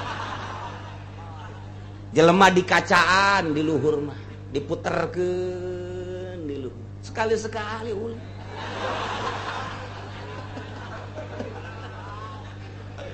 ajur negara Indonesia teh geus ajur jasa lamun kudu kukula dicaritakeun nu mantak lamun urang hayang nyaho jerona Indonesia ulah cicing bae di kebon ulah cicing bae di imah lempang ka ditu dakwah teh deuk datang ka mana kula moal bisa nyaritakeun lamun can euleuh ayo kitu mah kiai cenah ka ditu beureun teh urusan aing teh mah ka ditu mah kumaha aing bae atuh. Ih, kan aing mah nyaho bata kos kitu. Datang ke hiji tempat di bar lantai sekian moal dicaritakeun ku kula. Malah kadeuleu aya sababaraha irung lurah di dinya. Beneran ieu lain lalagaan. Aya sababaraha irung lurah, dideuleukeun we ku kula. Buka calanana. Dibukaan ku pelayan-pelayan. Masya Allah. Emang kumaha gitu ya di Indonesia teh nu matak ajur jasa di Indonesia mah sarua aja Hollywood. Emang Hollywood di mana? Tah ada ke Cikupa. Rusak biasa. Dibukaan ieu teh awakna teh bajuna nyana nyender lainnya na bae sebobol. Wow, puluhan ratus. Dikenyotan awakna. Geus balik caritakeun terus nama geus. Indonesia seperti eta lah hotel teh kos gitu lompat ke Irak di hotel aman nanaon lempang ke Iran nanaon mulus sare bae Masya Allah boro-boro sekelas Jakarta sekelas Bandung kota gede Surabaya kula pernah cicing di Banjar kan loba penginapan hotel lah ketat luar biasa hanya KTP hanya surat nikah lamun aya anu gitu pasang-pasangan hanya surat nikah Banjar itu kota ya Banjar mah atuh perbatasan Jawa Barat jeung Jawa Tengah eta loba penginapan lantaran disebutna eta teh daerah atau kota tip lantaran kota persinggahan Jawa Tengah Jawa Barat singgahlah di dinya nu mantak kecamatan rame sa Indonesia adalah Banjar. Oh, bus anu ti Jawa Tengah di dinya, bus anu ti Banten ti dieu ti Serang Pandeglang eureun Banjar. Loba bus di dinya mah padahal kecamatan Kuari dijadikan kabupaten.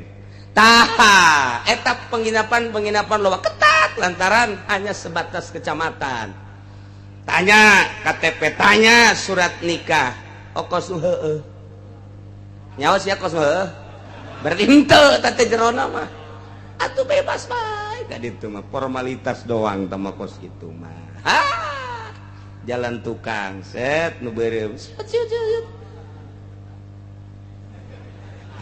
Asal dibere masalah dia tuh hotel memang kos gitu jangan hotel kos gitulah Masya Allah nah keur carita perhotelan boro-boro eta Banjar Yogyakarta mah geus lain kelas hotel losmen kelas losmen Yogyakarta mah ya hiburan ke Yogyakarta hotel terbooking losmen beak kabeh di Yogyakarta mah dipake kos kitu disadiakeun losmen nu mantak di Yogyakarta kuari kena musibah deui bage ngin beliun 500 imah di Sleman kuari tah minggu kamari poek anu luar biasa sakumaha peuting atuh losmen bae kos kitu tah gara-gara nyaritakeun hotel acak-acakan ka losmen tah beak kabeh teu kudu di losmen teu kudu di kawasan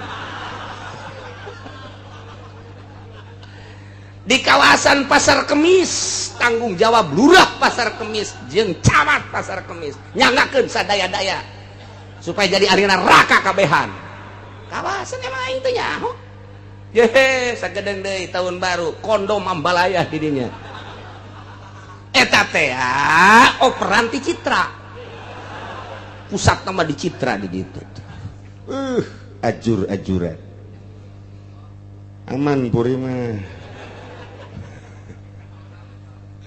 eta cerita izin hotel dan nu bagus wa ulah lantaran fungsi nanti jauh di urusan kos karar itu kula cicing di Garut lila genep tahun masantren hayangnya ho sebab hari itu jadi intel coba ke Cipanas wah acak-acakan di Cipanas emang kumat Garut boga Cipanas aya air panas hotel dibangun kemudian atuh naon gitu ngaranna teh jang lolonja teh naon ngaranna kos gitu jang lolonja renang naon ngaranna kolam renang dibangun nu umum nu khusus dan lain sebagainya Cipanas nu datang teh mayoritas Bandung Jakarta eta kumaha di Cipanas asal orang peuting bae jam 8 aya nu datang Pak butuh simbut henteu sugan kula mah simbut normal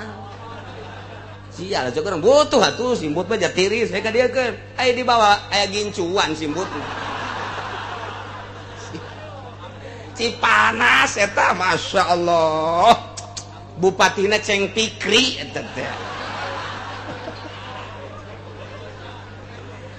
acak-acakan negara Indonesia yuk cerita acak-acakan ulah sok jadi pemerintah pikiran nu kos kitu emang kumaha ya Allah ya Rabbi Cipanas coba datang ka ditu buktikeun datang ka ditu boro-boro jelema anu henteu make kopea nu make kopea bae jam 8 jam 9 datang ka urang tak butuh simbut henteu Pak sing hade ke besi bapak ka ditu 2 simbutna ajur-ajuran negara urang kudu dibejakeun mah Masya Allah tuh tim mimiti kelas hotel jang naon lain kos kitu losmen bae kos kitu boro-boro eta di Citra ngampar geus teu ka bagian losmen atuh tah bangunan-bangunan nu can dieusi nu kosong eta teh dipake ku setan ngarupa jelema atawa setan kasurupan ka dinya nyuruh ka jelema tuh eta kumaha ajur-ajuran geus minimal jang urang nyalametkeun urang geus acak-acakan di Indonesia mah nyalametkeun urang ulah tanda teh aing mah bisi teu salamet jaga di akhirat adapun haju jadi belos ka dia tuh sabodo tah nu ngizinan aing mah teu titik geus ulah hilu pusing beres geus sakitu ge jang nyalametkeun awak sorangan ontek jadi lurah di pakotaan riweuh ieu ngaranna pakotaan daerah kos urang di kampung Onam rada deres kampung deket Cibatu Tegarut ieu leuwih goong ta eta teh daerah Bapak Kolot anak kula atuh mitoha berarti daerah Bapak Kolot dibangun sebuah gereja di dinya ieu stasiun leuwih goong tadi dieu jelema orang Batak awalna bisaan jasa bermasyarakatna ternyata nyana gitu meuli gedung di dinya leutik kebelah dieuna dipungsikeun jang gereja di kampung mah babari musyawarah kokolot geus musyawarah mui didatangkeun jam muina bermasyarakat siap cek muina berangkat ke kabupaten minta ditangani cepet poe eta berangkat isuk langsung dieksekusi tidak boleh diajur tuh di kampung mah kos kitu nyata tamatah daerah Bapak Kolot anak kula teu hirup kene lurah daratang kabeh sapoe doang poe eta berangkat ka kota Garut usul ka mui ngarespon langsung ka bupati langsung isukna di urang sebab naon geus diloloh kebo dalam geus diloloh kebo geus teu bisa kumaha geus diloloh budak gua riba ganti nyaho ngaloloh kebo teu nyaho budak kuariun jeung pake loloh naon teu nyaho kena ngacai datang ka ngacai kebo di loloh teh ka ditu da geus teu bisa kukumaha di kaluhan di titah gawe geus di loloh ngaranna ieu ge bangsa kiai-kiai nu geus di loloh mah tuh kitu bae oe ditarik bae geus pake dadong oe ai kiai mah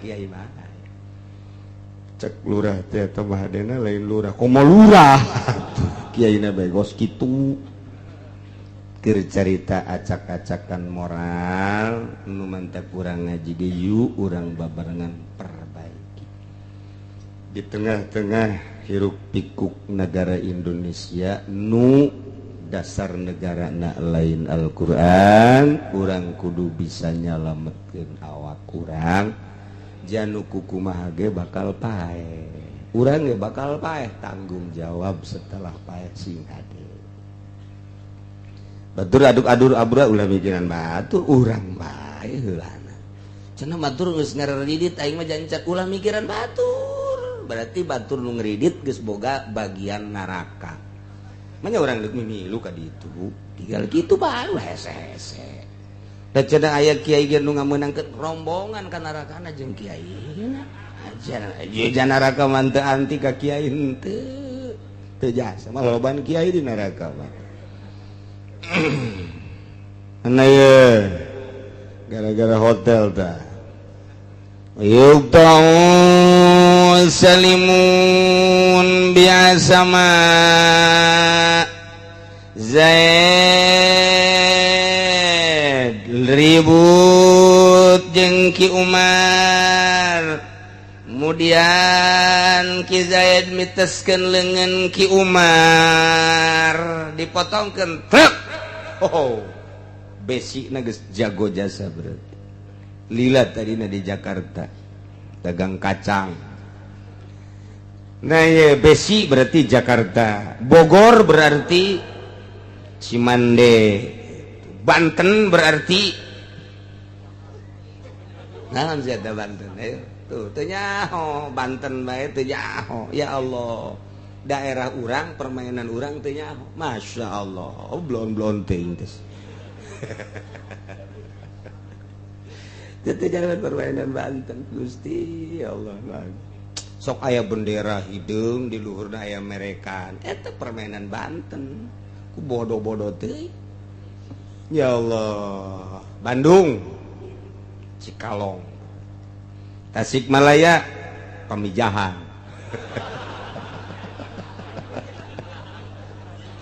aduh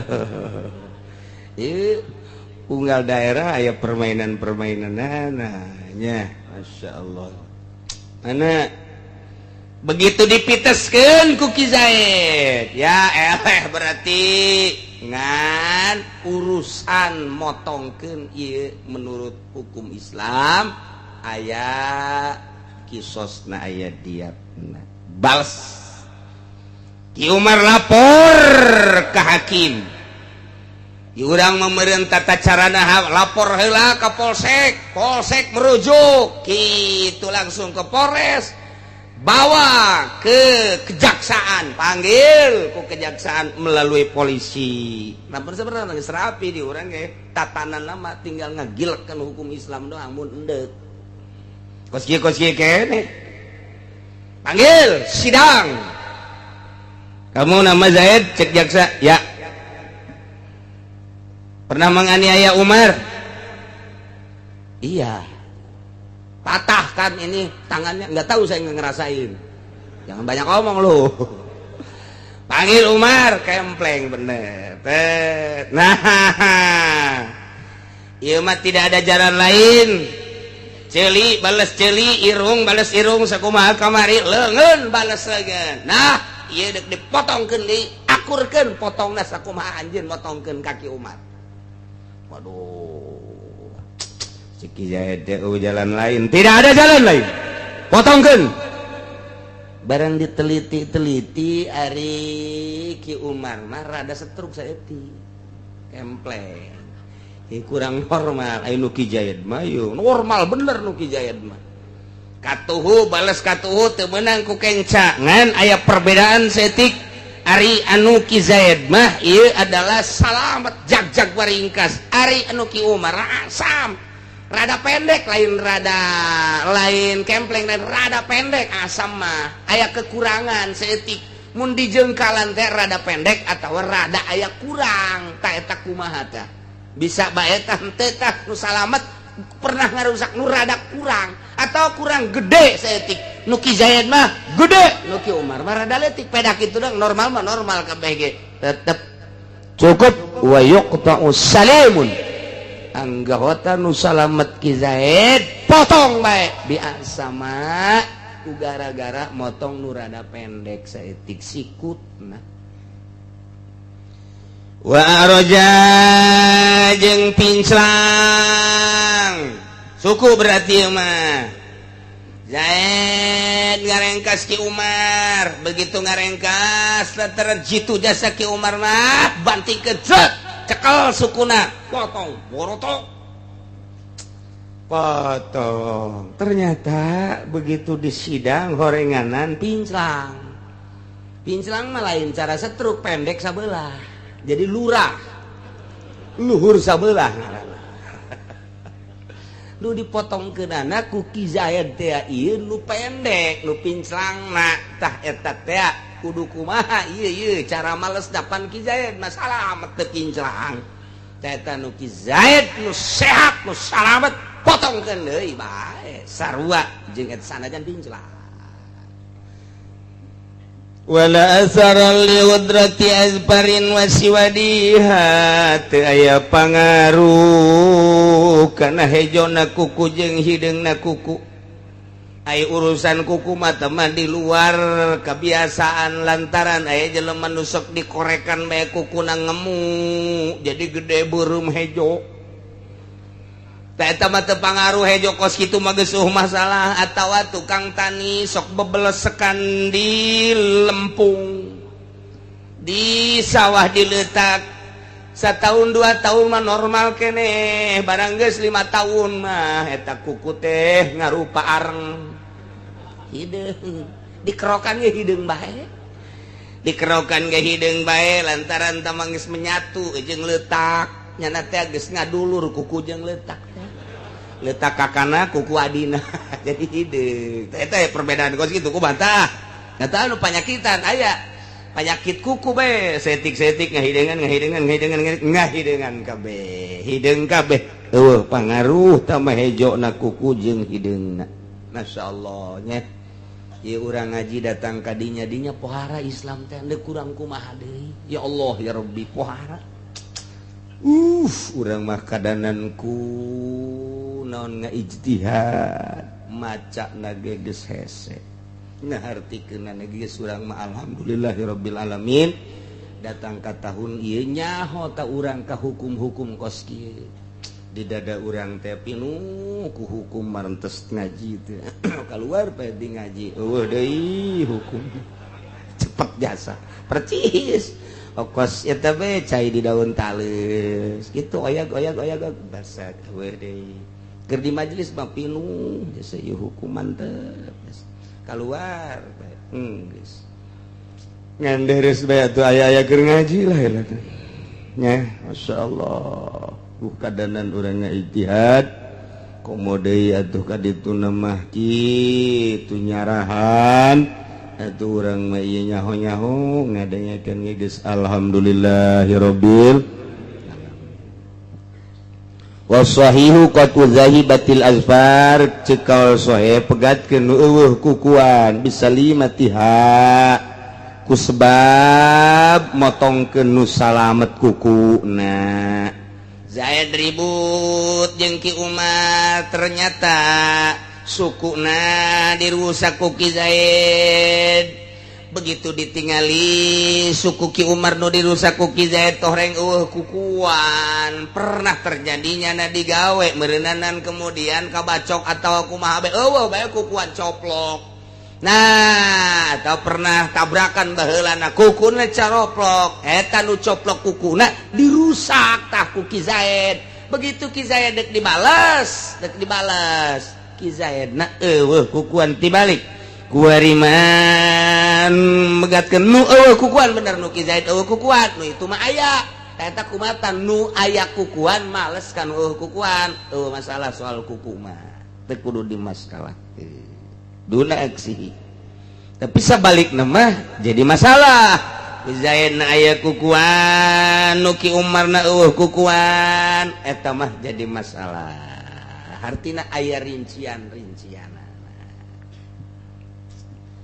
urang mah ieu padahal mah teu kalaku urang ngaji ieu teh nya mentak ngaji kos kieu mah ieu jang soranganeun mah ulah ngaganggu ka batur sebab urang kuari deuk males mah teu bisa di Indonesia mah lantaran nu bergulir hukum di Indonesia adalah hukum Belanda hukum Amerika hukum demokrasi wallahu alam dek datang ka iraha juga dieuna demokrasi makin bejad boro-boro rakyat anu dipimpin ku luluhur urang di ditu di luhurna ge ieu kuari geus ataleuceun ieu dicomot berarti kan eta geus teu beres meureun mun urang nyaho mah wabeh teu beres ngan urang teh nyaho bae berarti negara urang masyaallah jujuran rakyatna dibandingkeun jeung nu ngurusan rakyatna da kumaha atuh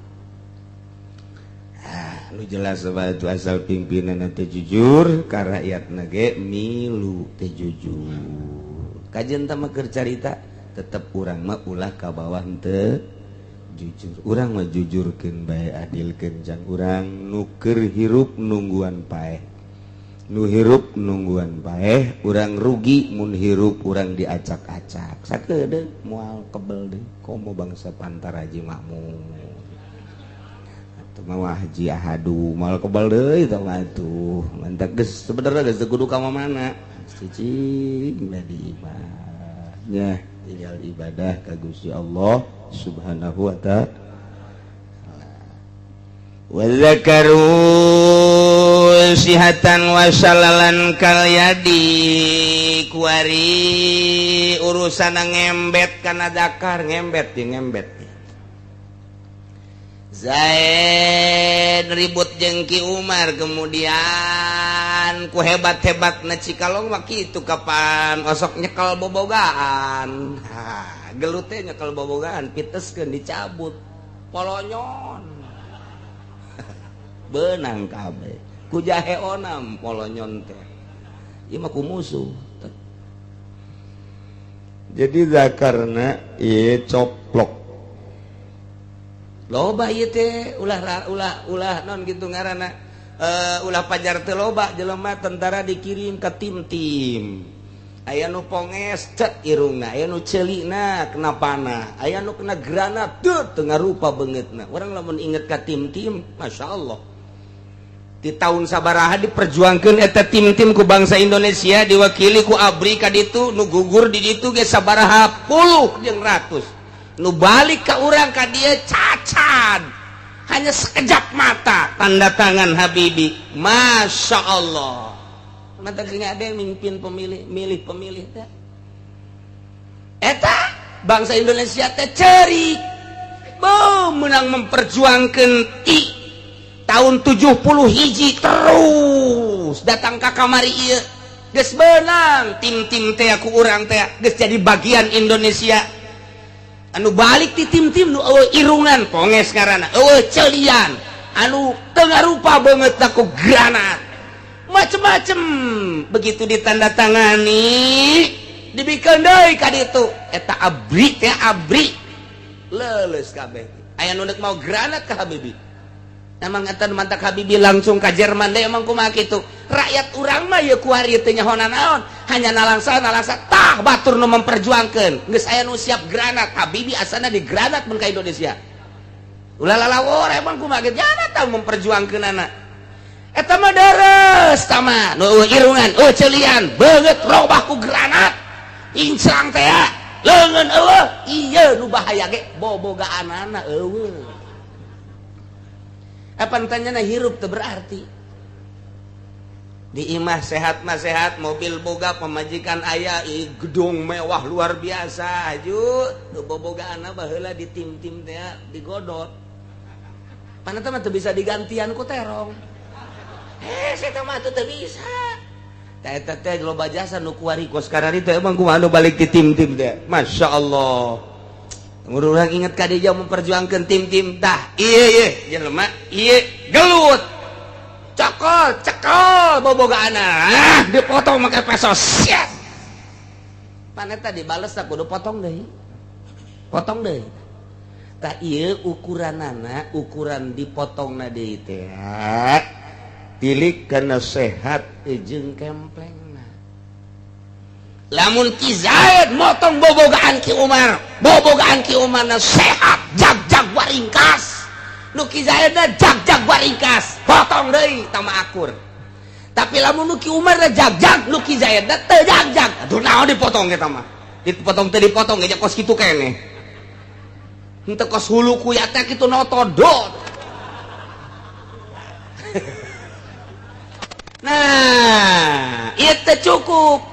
Berarti kudu kumaha? Kompensasi ge sakumaha jeung leungeun bae nu kamari. Aya kekurangan, kompensasi engke bayar diat. Ke di hareup panjangna bayar diat nama. Jadi imah ukuranana mun teu saimbang, Tah, eta kakara kompensasi. Mun saimbang mah nu Ki Umar nu dirusak, jag-jag. Nu Ki Zaid, jag-jag. Potong geus beres. Gede jeung leutik nama teh jadi ukuran.